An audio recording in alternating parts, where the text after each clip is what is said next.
Dealer Tech Tuesdays is brought to you by VTech Dealer IT, guaranteeing your dealership premier reliability, stability, and customer support.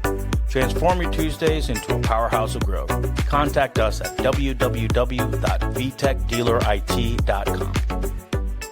Today on Dealer Tech Tuesdays, we have Thomas Ieracitano, the digital car guy. Join us while we have this conversation. Thomas Ieracitano, welcome, man. Good morning. Good morning. How's your drive down from Atlanta? My brother, John Acosta, all the way from Valdosta, Georgia, where most people remember Valdosta because they either spent the night there overnight before they went into Florida, or they got a speeding ticket. Oh, nice. So you're down here in Fort Lauderdale for your 50-year reunion? 50-year St. Thomas Aquinas high school reunion. Okay. So you, from what I understand, and for people listening to the podcast, we've known each other for a long time, and we're on Clubhouse every morning on all things car biz from 6:45 in the morning until 9 a.m. talking about the car business Monday through Friday. So we know each other really well.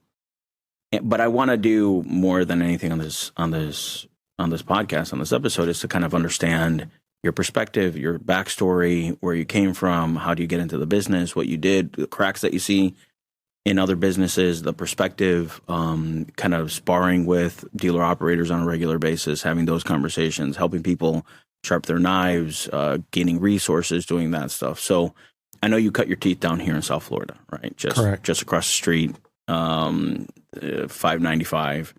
So tell me how did you get into the car business?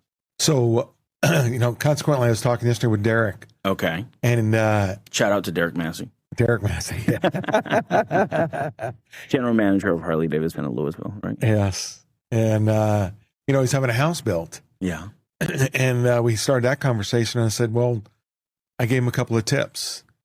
And he said, how do you know so much about the housing industry? I said, well, the only thing I've ever sold is houses and cars. Okay. So, I was working for one of my uncles, who's a general contractor here. And we were building luxury homes, 5,000 plus square feet. Okay.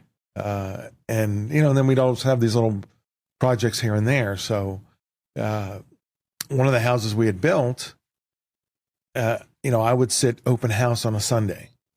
Ooh, okay. When people would walk through. So you were showing the house on Sundays? Yeah. Okay. Yeah. And this is how I learned to do the walk around. Okay. So this was a walk through. They'd come to the front door, and I'd walk them through the house, tell them about the different amenities, feature benefits of the different things that we'd installed in the homes. Okay. And one afternoon, I met this very eloquent woman. Okay. Carried herself very well. Obviously, I knew she could afford this type of a home. Come to find out, she was Mrs. DuPont. Okay. Of DuPont Paint. Okay. And she made an offer on the house. We sold the house to her. And then my uncle refused to pay me a commission. Oof. And I said, well, I don't understand. I've spent days and hours doing open houses. This woman happened to come through. I was there. I was a procuring cause is the legal term. And I just said, okay, fine and dandy. We'll part ways. Yikes. Yeah. So I'm driving home. I lived with my mother and brother in Plantation, and I saw Jimmy Bryan Toyota whipped in there with my truck. Thought I'd traded it against something new. And next thing I knew, I had a check for my trade. Okay. A demo, and a job with a shirt and tie on and suit. Wow. And, they had the perfect green pea system. Okay. Green pea being new in the business, where you would shadow people, experienced salespeople. You had a little pocket payment calculator, so to speak. Okay. It was a card and a dollar amount, and here's what the payments were for various terms. My first month, everything was a half a deal. Every transaction was cut in half because a salesperson would come in and And then I became that guy. I was the seasoned guy, and I'd go in and take half deals. Yeah. Back then, Toyotas, 1984, Toyotas were selling, much like COVID, $4,000 over sticker price. Oh, wow. We had 3 Tercel wagons in stock and trucks. Okay. So anything other than that had an addendum. Okay. Celicas, Supras, the Toyota van. I sold the first Toyota van that came in to the dealership to a dentist. Okay. I remember that. And then I'll always remember this situation. So I got my second pencil. I come into the office where this young lady was, and I put the pencil down. And they always told us, the first person that speaks loses. So I go through the numbers, I put the pen down on the piece of paper, and I sit back for 45 minutes. Nothing was said. And then she finally said, "I'll take it." And one reason I will never forget this scenario is her name was Carla Quick. Mm. And there was nothing quick about it. So what are you've been in the industry for a long time, right? So what are the similarities and what are the differences that when you started in the business to today, 2026, what are the things that are similar and what are different? I still see many bad characters. Okay. The deceptive practices, the deceptive advertising. I was really, honestly excited seeing that the FTC jumped in and started reprimanding some of these unsavory characters. Okay. Because our business has had a bad stigmatism for decades. Yeah. Yeah, the Decepticons. Yeah. And when you look back at history, and I'm always someone, I want to know the why, not only in people, but in the industry. Why did we start haggling? I mean, MSRP is an acronym for manufacturer suggested retail price. So I looked into that, and it goes back to the 50s and the early 50s, when at the end of the World War II, the focus while the war was on was, if they're building anything in metal, it had to do with the war. Yeah. When that was over, okay, now we're shifting into building vehicles again. And, the average dealership, they had a handful of inventory. And, someone will come in, I want to buy that car. Then there's a second person who says, no, I want to buy that car. Yeah. Here we go. Yeah. So the bidding war started. It's a seller's market, right? Yeah. Yeah. And it's always cyclical. Then fast forward to the 80s when I was selling cars. I was at a Pontiac store. And I can remember when they first came out with 2.9 for 36 months and 4.8 for 48 months. Were those the days of like, we have color options. We have white and white. It was the same thing like, today and COVID. There was a mad rush. Now, prior to that, luckily, I had a daytimer on my desk. And anyone I spoke to, I took their name, address, and phone number. We didn't have email. The original CRM. Yes.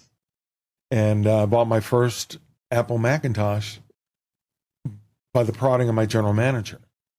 Okay. And it was, there was no hard drive. I had to buy an external drive so that I could run the program in the main drive, and the data was on the external drive. And I would print off labels to send out. Initially, I did letters. Okay. And then I graduated to postcards. So a BDC, analog BDC, basically. Analog BDC 101. I love that. And, this went on for a little over 2 years, and the special financing came out. So customers came out of the woodwork, but who did they remember? Yeah. I got a guy. You went the extra mile to send them the postcard, send them the letter, have a personalized touch. Stay in touch. Which that is a similarity. That hasn't changed. The human connection. We have a digital world, and people are always craving authenticity and connection. Exactly. Have you seen that for lack of a better term, but the Decepticons have increased, decreased, or stayed the same? I think, honestly, it stayed the same. Okay. But the good characters and the guys with the white hats I believe, has increased, or at least the awareness has. Okay. We had the inception of a SOTU and a SOTUCon. Yeah. Where you're putting on conferences and you're bringing the best of the best and people of like kind and like mind. That's another reason our clubhouse, I'm not going to call it group, community. It really is a community. Yeah, that's the right way to frame it. Yeah. And that's how it's really carried on even in past COVID. I just celebrated my 5th year in business, and I think we're going on our 6th year as well with Clubhouse. With Clubhouse, all things car biz, and previous, where we're bringing together people of like kind and like mind just to have daily conversations. So tell me, I don't know, I'm fuzzy on the timelines of when we connected. When we all started talking, I remember the world was going to end, right? So what, April of 2020, middle of COVID, and really COVID was February. Yeah, February. And then I didn't join until April of 2020. Yeah. So I was I had an Android. And then somebody's like, "Hey, so a buddy of mine is like, send me an invite." It was invite only, right? When Clubhouse was invite only. Yeah. And I had another cell phone for another business that I was running, and I was like, "I'm going to join on this one, right?" And I'm kind of going through Clubhouse, doing the stuff, talking about everything under the world's going to end, all the stuff that was kind of the doom and gloom. And I stumbled across an automotive room. Tim Cox. I remember Tim Cox being there, Patrick being there, you being there, Alex being there, Alex Flores. And that had to be, I joined in February of 21. You did? I thought you were no, one of the first ones of Clubhouse. Really? No. So wow, Mike Porro, we're having a conversation one day and he says, "Thomas, this is right up your alley. Come join." Yeah, that's right.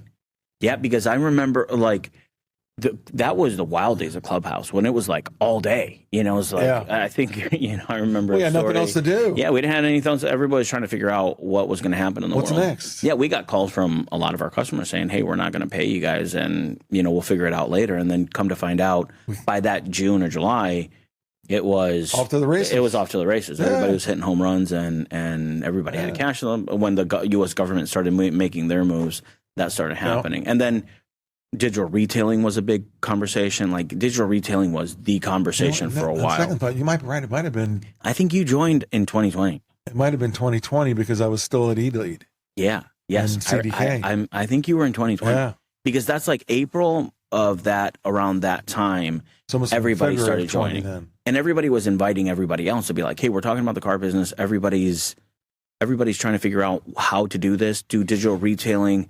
We ended up doing that June 5 buy sells back to back. Wow. So I remember being in a hotel room talking to there was the late cocktail hour where we would be cutting up and talking about God knows what about it was car people talking about after hours, and everybody was isolated, right? So it was just wild to see that. So from that room, it's evolved to be anybody's invited, right?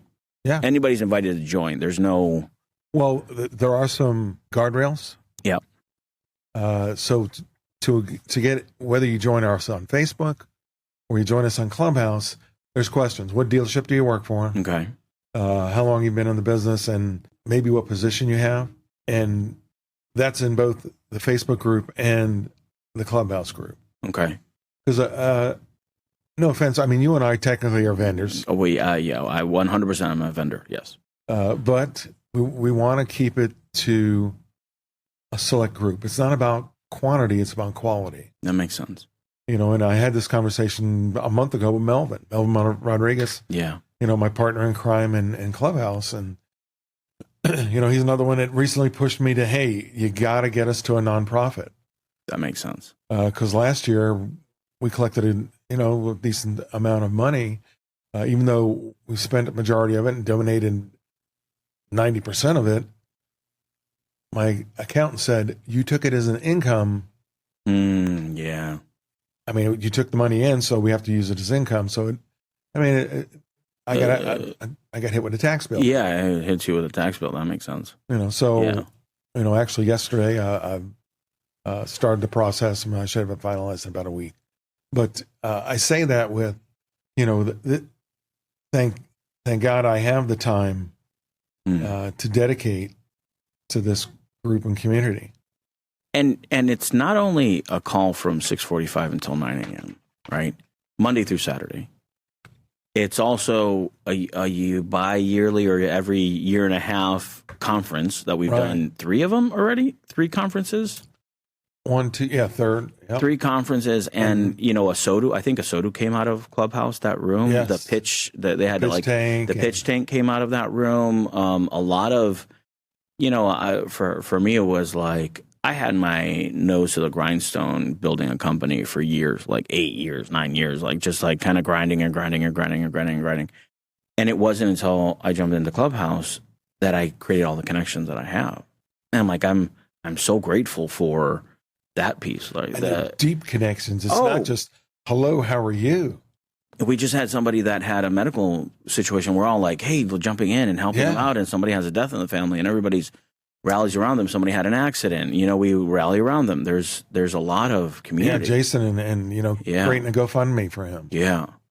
Yeah, that is, it really is huge. And there's been, it's like the days of our lives, it's like, it's like the soap opera that just keeps going and going and going. And you've had some partnerships that are like amazing, it's like they have these great partnerships, salt and pepper. And then you have these partnerships that kind of implode and people keep trying, which is really interesting. They keep trying to do different combinations to see what the right thing is. And man, it's just, it's such a blessing that we have that room. And did your wife ever fight you on why are you on this call all the time? No, well, we've been together 40 years. Yeah. Yeah. So she understands the animal and the beast. That makes sense. Yeah. We've been married 38 years. I met her. She was our receptionist at Palm Pontiac, selling Pontiacs. Okay. And, we, at first, she did not like me. Okay. I mean, Thomas in late 20s, arrogant, cocky, gigolo.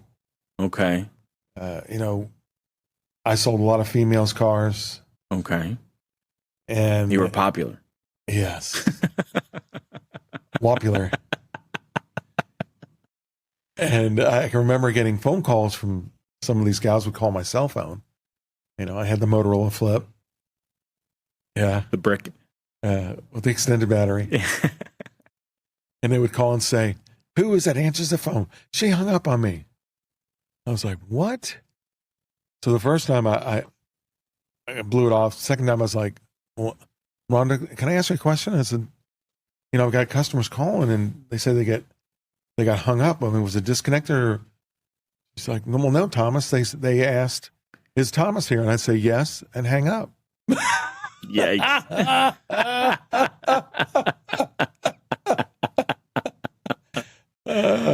Wow. And then, we went one evening, a group from the dealership went out together, had drinks, and, her and I were dancing. And I said, hey, what are you doing for the Super Bowl that year? And we went out with another couple. And 6 weeks later, I will you marry me? Oh, wow. That's amazing. That's incredible. Yeah. What a cool story. And 40 years later, you guys are... Yeah, still man, that's amazing. Yeah, my wife didn't understand it. She was like, why are you talking to all these people? Like, who are these people that you're talking to and doing this stuff? Like, and I've created lifelong friendships out of this stuff. It really is a blessing. It's such a weird thing. I mean, just you and I, for example. Yeah, and we kind of we help each other on a regular basis, and we're constantly giving each other tips and pointers and how to provide value. And I really like Clubhouse was the thing that shifted me from, I was the IT guy, and I was like, oh, you got to be secure, and you're going to get ransomware, and fear, inadvertently, right? Right. But it's true, right? It's true, 100%. And it wasn't until I was like, man, how can I add value and not expect anything in return that the business started flourishing on that side. It's like immediate. Yes. Like you start like, hey man, here, I don't care. Like go get like everything. I'm an open book. Like I'll send it to you. Take it. Take all the stuff. Use it. Don't use it. If you have questions, ask me. But it wasn't until we started doing that is like it's just a magnet for people wanting to transact with you or build a relationship with you. Whether that's a financial relationship or not doesn't really matter.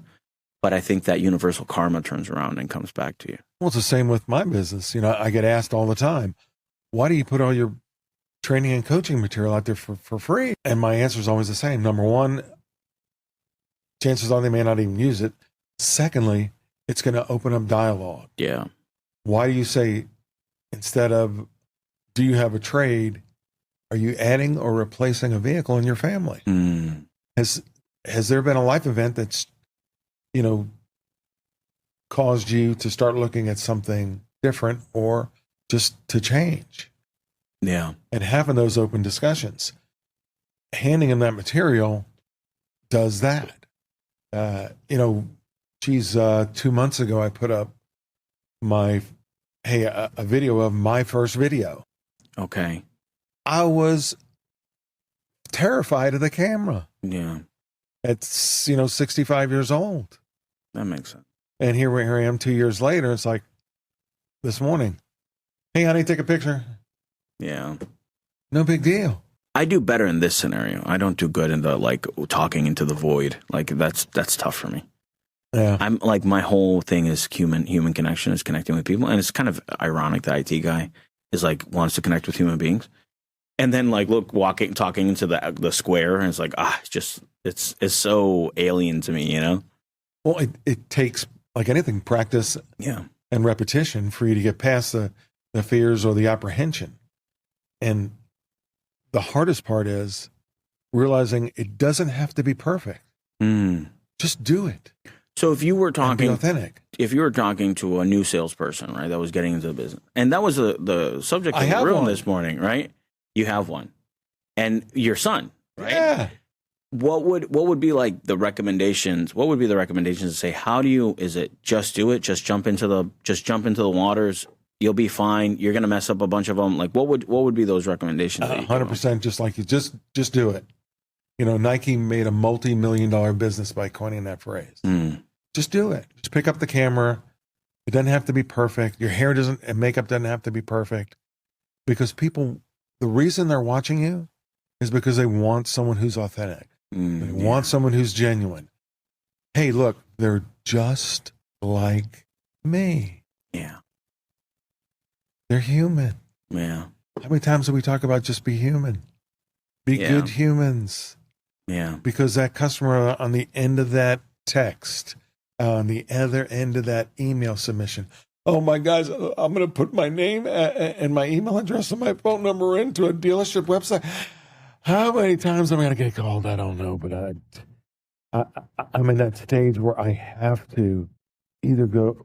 It's like I say, the best question you can ask: what were you hoping to do next that you weren't able to accomplish online? I want to drive it. The feel the wheel seals the deal. How many times have we said that? Yeah. So, but you have to get to that point. How do you get to that point? By being authentic, by being real, and being human. Yeah. So you're walking in the parking lot and you're taking a video of yourself and you trip. Oh. Yeah. That's the reaction you want. You want to, it's some humor. Hey, I'm not humor. Oops. So there's a guy, Chase, there's this guy that's pretty big on YouTube. His name is Chase Hughes. And he's like this. He was an intelligence officer in the Navy, and it teaches psychological stuff to Navy SEALs and the badass guys. And he was saying that just by adding one word to the script for a call center, it like exploded the business. And it's like a pattern interrupt. And it says like, oh, so you call, you say, ring, ring, hello. Like, oh, sorry, 1 second, I spilled my coffee. And just saying that phrase does the pattern interrupt, because we have our, from what he was saying, I'm paraphrasing here, right? We have our blockers up that if we just hear the same, like, this is John calling from blah, blah, blah, and then you kind of automatically go through that process, that if you don't have a pattern interrupt there, you don't have the ability to create a human connection. It was like, I reflect back to selling Pontiacs. When the phone rang and you got the phone up, I would, oh, I'm sorry. Oh, hold on. I'm trying to find a pen. Hold on a second. And I did this back in the 80s. I didn't understand the psychology of it, like you just expressed, but I knew that I was able to gain control of the conversation and do something, give the customer an experience that they're not going to find anywhere else. I wanted to be different. I wanted to, and that's why I bought an Apple computer to begin with. Yeah. Think differently. And, that was the start of it. So my mom bought a new Honda, right, recently.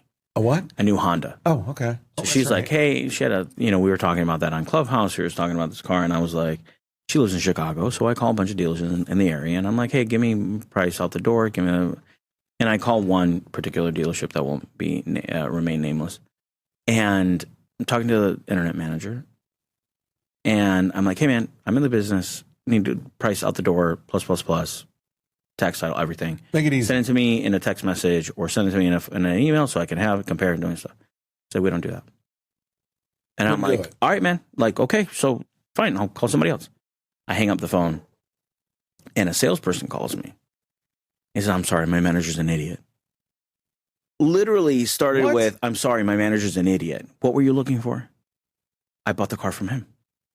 Like, wow. Just the fact of saying, I'm sorry, man, my manager does not have the tools to be able to transact with people that know a little bit about the business, I'm buying a car from my mom, man. I don't want her to get, screwed over. I want to just build a relationship. And she's like one of the people that will, like, where she bought the car, she services with that person and trusts her service. Like, she's religious with it. And she's like meticulous about the car, getting service with the right service advisor, because he's like, he understands her, like type of situation. And I'm like, man, you almost lost this golden opportunity to have that, as Sewell calls it, the $500,000 customer, $1 million customer over the lifetime of the customer, because you didn't want to connect with a human being on the other side and lose that business. It's like, it's just absurd. And as soon as he was like, dude, I'm sorry, my manager's an idiot. What are you looking for? And I was like, thank God, a real human, because I'd called 6 or 7 other dealerships, shopping around, doing my thing. And it was this first guy that did that pattern interrupt that said the truth, and we connected on it. And I'm like, hey man, I want you to get the sale. Send me the stuff. If it's a reasonable price, you guys have to make money, right? Don't kill me. Yeah. It's okay. Profit's not a bad word. Yeah. Don't kill me. It's for my mom, man. Don't kill me. He's like, dude, it was a great price. It was a fair price. We bought the vehicle. She's happier. Then she loves it. I was like, Mom, get the handle warm, the steering wheel warmer and the seat warmer, and get the stuff fully loaded. And she's couldn't be happier with the vehicle. But it all originated from that pattern interrupt that you were saying. Yeah. I'm sorry, my manager's an idiot. It broke the ice. It broke the ice, exactly. Yeah. And then I was like, okay, I started building trust. Like, how do you accelerate that process of building trust with the customers? I know you're very much involved with the BDC world. You're very much involved with, you work for some of the big names in the automotive business, and you have a unique ability to build trust with the people that you interact with. How do you do that? Or how do you teach that? Yeah. Well, it's more coaching than anything. And then it's okay. First off, you have to have confidence in yourself and your abilities. And that comes through in your mannerisms, how you stand, how you walk, how you act, how you approach things. Are your shoulders forward or backward? It's not easy. And, you've probably heard me say this a million times. You take a checkup from the neck up. Yeah. Right from the start. I mean, it doesn't matter whether you're talking to someone on the phone, through virtual, in person, and have that eye contact. Even if you're doing a video, assume there's a human on the other end. And practice, drill, and rehearse. That's what builds confidence. Like yesterday, I was on a call with a store with 4 or 5 managers in a room, and usually these are guys with big egos, and not only big egos, but they've been around the block. They know what they're doing, and for you to coach them, luckily, I was at the store the week before. So they know who I am, how I operate, and how I coach and teach. But there's an implicit trust there. There's yes. The reality is that they trust you. Yes. If they didn't trust you, you wouldn't be there. There's some ability to say track record, build that report as fast as possible. There's a trust there that can't be really replaced. Every once in a while, they'll ask, "Have you ever sold cars?" Oh, yeah. The yes to that question accelerates the trust exponentially. Whether I worked for Ford Motor Company back in the 80s or 90s, whether it was working at a dealership or working at eLead, the software company, for 10 years. As soon as you have that instant rapport, the floodgates open up. Or they'll see you interact or say something or do something. I was at the store last week, and I said, "Well, do you have a morning huddle?" "Oh, of course we do." "All salespeople come to the tower." Really? Yikes. The tower. So it's like, okay. So this is just a show for me. I could tell already. So, they're in there, 4 people are there. One of them's been doing it, selling cars for a couple decades. The rest, what time is it? So all of a sudden, his manager goes, we need to have a great day today. We need to, don't tell them what you need. What do they need? Yeah. And I could tell they're, they had that look about them, right? No excitement. So what do? Do you need to get excited about selling automobiles? Yeah. Turn around and look at the highway, the street in front of you. All those vehicles going by, someone got paid a commission on every one of those car deals. There goes 200, there goes 400, there's 500, there's 600.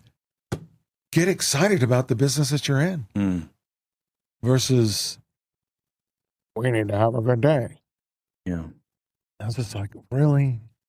What year is it? 2026? Yeah. The sad part is the manager on duty today at your store, he was coached and taught by the person before him. Yeah. So all of those bad habits have just flowed on to the next being.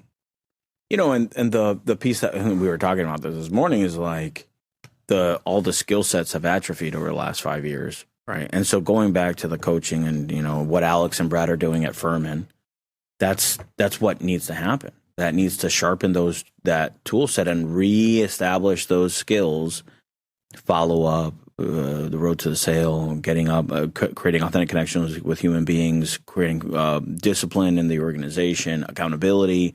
Having all those things is extremely important. And as you're seeing different operations, are you seeing like a low hum of desperation of like, how do we get back to those things? Or like, what are you seeing out there in the... Oh, everyone's in desperation mode. Leads are down. Showroom traffic's down. Website traffic's down. It's a very generic saying to say get back to basics. But what are the basics? That's kind of the conversation I'm always saying is like, dude, don't say get back to the basics. Say, what are the basics in 2026? Because the basics of 2019 are not the same basics as 2026. Oh, no. And they've shifted and their textures changed. Like that kind of is like, guys, we're talking about the same thing. I'm like, no. Talk about what's working, what's not working, what's 2026, what things have you adjusted, what are you seeing that's working now? Because it's management. It's not, order taking. So the meet and greet has now shifted to online. Yeah. And that's why video is so important. People have the ability, and that's what's made Clubhouse successful. Yeah. Because now we get to know each other before we think about doing business with each other. Yes. It's the same with automobile sales. You got to be online and let people experience what your day is like. They want you to pull back the curtain. Yeah. And what is the mystery that goes on? Oh, well, here's a day in the life of a car salesman. Yeah. Why no one has done that, I don't know. Yeah. And I've tried to tell, like Car Guy Jake, Tony with the keys, they want to get real fancy and have all the software and the boom of music and the flash and here's a car. As a consumer, they don't want to see all that. Yeah.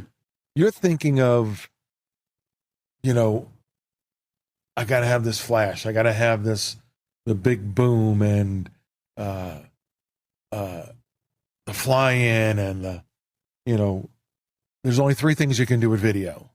You've heard me say this a million times. You either educate, inform, or entertain. Yeah. Now, can it be a combination? 100%. I do see Bruce, who comes in our room. He's gotten better at it. Yeah. You don't need all the fancy software and all the boom shakalaka. Just be you.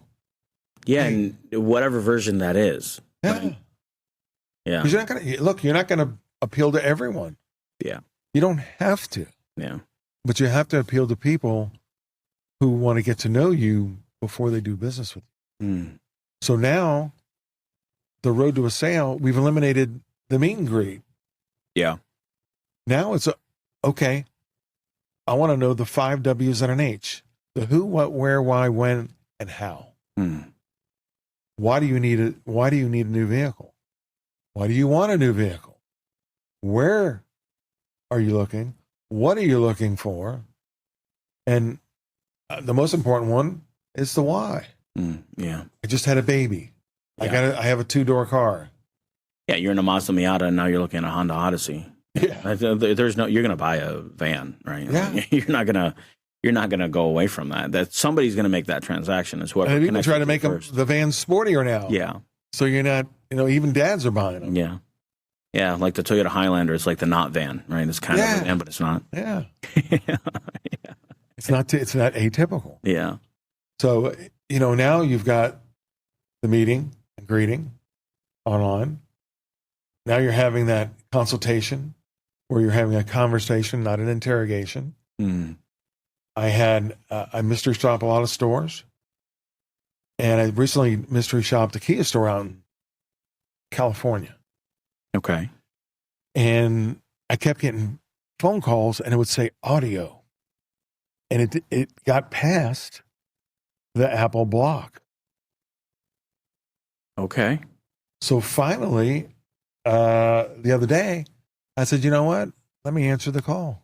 And unfortunately, it was a jackass like you were talking about earlier. I saw you inquired about a vehicle we have. I was like, okay, that's correct. Well, what did you need to know? It was an interrogation. Yeah, that's terrible. And I said, well, let me ask you a question. How did you download my phone number? Because it showed up as a voice call. Oh, I just clicked out of our CRM. Okay. I said, well, what software is that? Well, what does it matter? You inquired about a vehicle we have in stock. How can I, what kind of information can I provide you with? Then he asked me another question and just in a very rude tone. And I said, you may want to consider a different line of business. God, and that's the piece that. And they've been successful at it. That's why they keep doing it. Yeah, they're successful at it. Yeah. Yeah, because if you have the vehicles, you have the volume, you have the presence, like you can still do well, right? You can still do well. Anybody can sell a subprime customer. Yeah. Because you can bully them. Yeah. Yeah. You know, they feel like they need you more than you need them. Yeah. Yeah. So what on the front of, I kind of want to get into the BDC world is like, what are some of the most destructive behaviors that you see in BDCs today? Well, just like I said, it's that opening conversation. 90% of text messages get read and typically get replied to. So the days of pounding the phones, of calling and calling and calling and calling are dead? Yeah, because your connection rates now are, if you're lucky, 30%. Yeah. Where I can remember back in, my Ely days with that call center, we were 70, 80%. Wow. Because we had the predictive dialer. Yeah. And it would try you at multiple times and multiple times of the day. That's the big missing piece I see with salespeople. They come in the morning. Okay, boss, I made all my phone calls. I'm not concerned about your activity level. I'm more concerned about, did you get somebody on the phone? Did you have some engagement? Mm. And if you're calling that same customer at 10 o'clock in the morning and they're not answering, you might want to try something different. Kind of a crazy question here, but would you recommend, or would you say, don't forget about outbound calling kind of altogether, right? Say the only thing we're going to do is perfect the inbound calling, and outbound is text message and emails only. You're only going to send videos and text messages and emails out, and there'll be different generations that answer to each one of those. If I get a video text, I'm going to look at it. That's a reality. I'm a 43-year-old guy. I'm going to look at that stuff. I'm not my dad's generation, which my dad's generation is going to look at an email. Easy. He's going to look at, right? But he's going to look at an email more than anything. And I'm sure is shit not going to answer my phone if a number that I don't, and my phone already does the screening for me. So and now they're screening text messages. Yeah, they're screening. Yes, that makes sense. Yeah. So let me ask a crazy question. Have you asked the consumer how they want to communicate? Mm. What is your best method of communication? Is it phone call, text, or email? Yeah. Because I want to do it on your platform and on your time, not mine. That is the biggest misconception I see every single day in a dealership. What do they prefer? Their preferred method of communication. Yeah. Well, how would you like me to communicate? Yeah. And instead of call me. But there's so much disorganization between all of the lead sources, and it's not like you go to one lead source and you say, "Hey, I would like to be text message. I would like to only be communicated with via text message, so I can have that preferred method of communication." But if you put it through Auto Trader, you're putting it through cars, you're putting it through whomever, the dealership's website, the manufacturer's website, leads that were bought right for subprime, whatever that was. You don't really know which methodology. So it's do you shotgun on that approach and say, I'm going to do all four of them? Every single time I communicate with somebody, I'm going to send a text message, going to send a WhatsApp. Maybe because they're in South Florida, I'm going to send a text message. I'm going to send a video, send everything. Ask them. Yeah. Just ask them. Don't you want to be more efficient with your time? But what's happening in the lead source? Because not every single lead source is asking them that information. So you can't really control that, right? Well, so your first communication needs to be, what do you prefer? What would you prefer? I am here to serve you. Not you're calling me or contacting me. How may I be of assistance? That's the worst thing you can ask. Yeah. They don't know. Customers don't know what to do, how this thing works. I can only remember vaguely the last time I bought a car, how it happened, much less who. I don't remember who it was. Heck no. So you're asking me to be in charge? Yeah. No. Give them choices. Would you like email, text, phone call, video? Is the best time of day mornings or afternoons? Another one of my phrases. You know your schedule better than I. What works best for your schedule? And what form of communication? Or would you like to stop in today or tomorrow? I start with a wide funnel, today or tomorrow. Okay, how about tomorrow? Great. Are you a morning person or an afternoon person? Well, I work all day. Okay, great. What time do you get off work?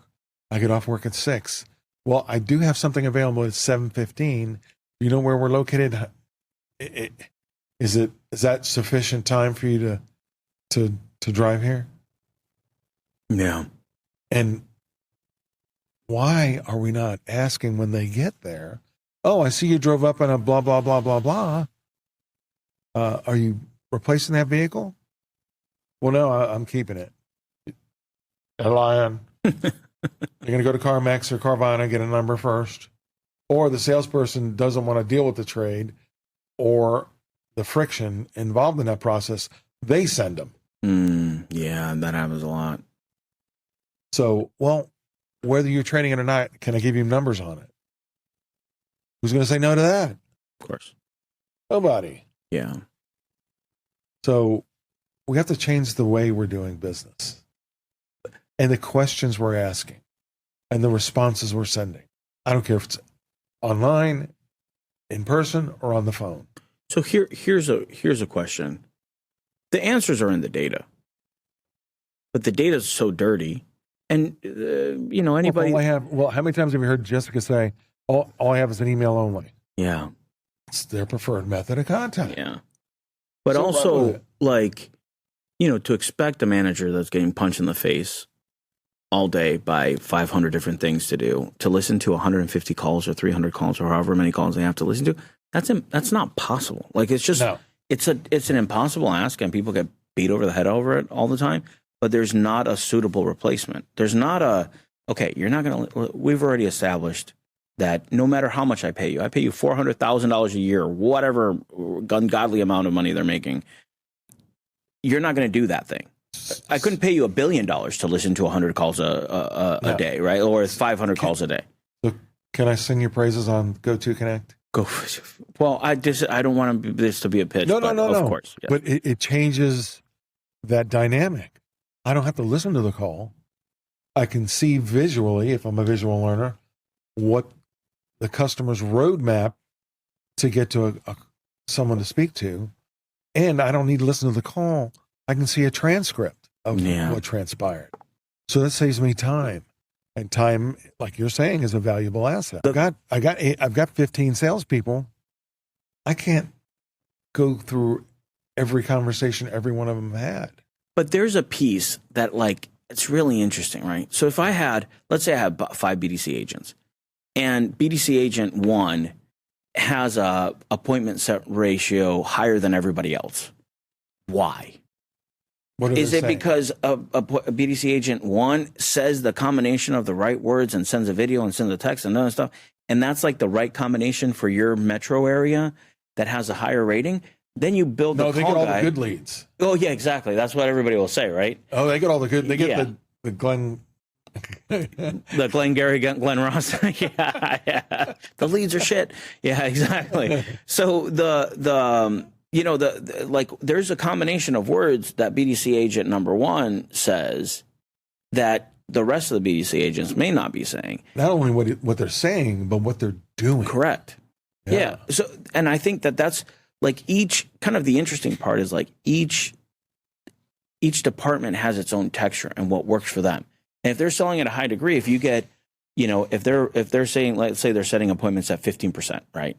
And everybody else is at 7%. If you get everybody else at 15%, you've got a killer team there. It ends up being we're going to get everybody else to consistently be at 11, at 12, at 13, maybe a couple at 14, somebody's at 9, but you at least increase the volume for all the scale by kind of in a matching way, right?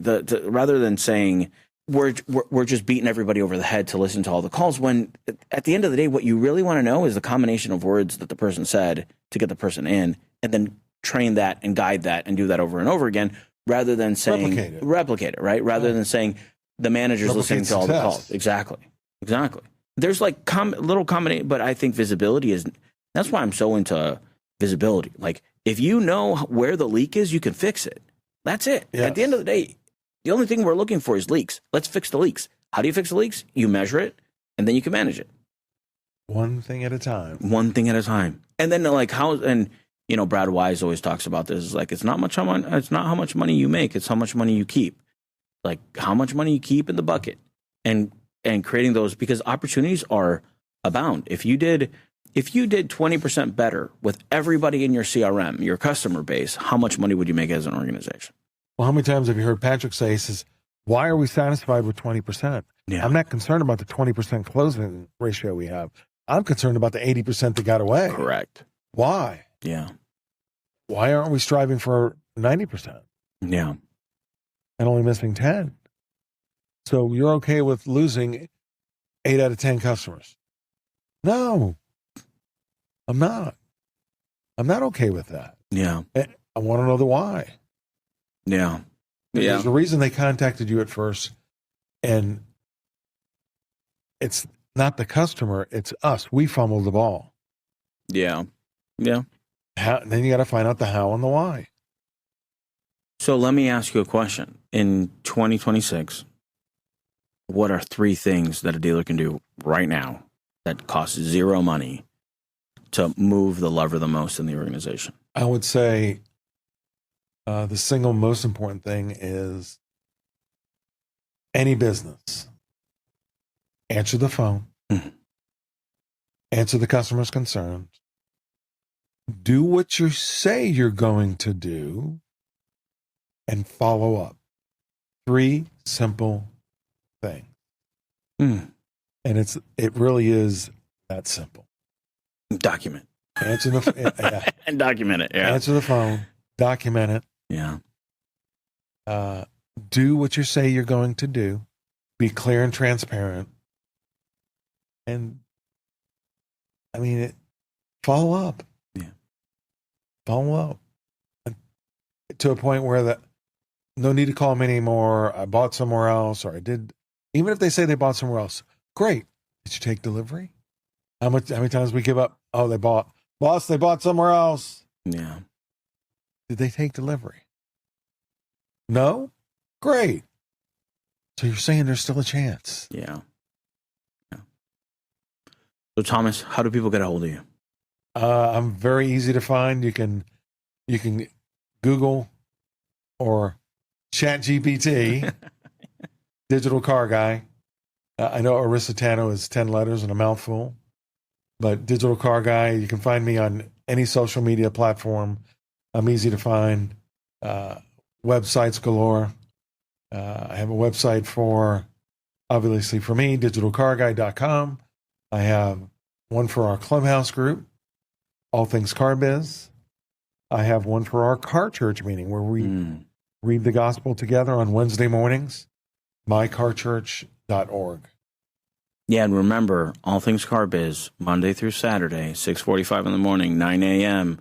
Anybody that's in the car business or in a dealership can come in and learn and sharpen their knives and become a better operator and better salesperson. 100%. So, not only that, what if you had at your fingertips, forget encyclopedia, forget ChatGPT.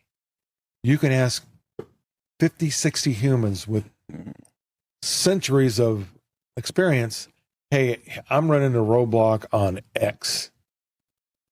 Just like you and I talked about here today. What should I do? It's that simple. Yeah. All Things Car Biz. Clubhouse, 6:45 a.m. Eastern Standard Time. Thanks, man. This has been great. Oh, it's been awesome, brother. My pleasure.